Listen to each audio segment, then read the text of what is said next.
జెండా మోసినోళ్ళు ఎవరు?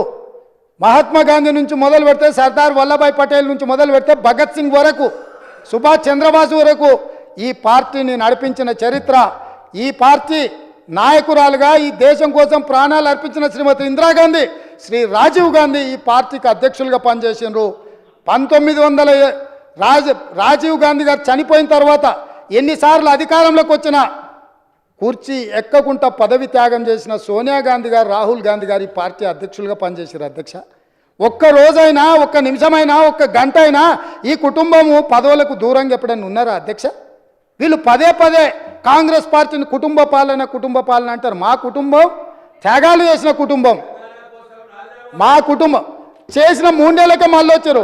కోమటిరెడ్డి వెంకటరెడ్డి అక్కడ ఉన్నాడు, మంత్రి పదవి త్యాగం చేస్తే మళ్ళీ తెలంగాణ వచ్చే వరకు పదవి తీసుకోలే. త్యాగం అంటే గది.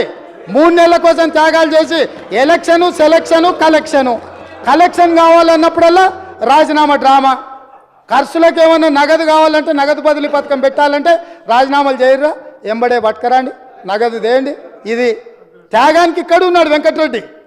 మంత్రి పదవి తెలంగాణ రాష్ట్రం వచ్చే వరకు తీసుకోని అన్నాడు, ఉమ్మడి రాష్ట్రంలో తీసుకోలే. మళ్ళీ తెలంగాణ వచ్చినాకనే మంత్రి పదవి చేపట్టిండు. మీలాగే కాదు, 3 నెలల తర్వాత మళ్ళెమ్మడి వచ్చి కుర్చీలో కూర్చున్న అలవాటు ఇక్కడ లేదు. కాబట్టి మీకు అసలు మాట్లాడే అర్హత ఎక్కడిది? మీకు మాట్లాడే అర్హత ఎక్కడిది? అందుకే అదే కాదు అధ్యక్ష, గూడ అంజన మీకు అందరికీ తెలుసు. దొరైందరో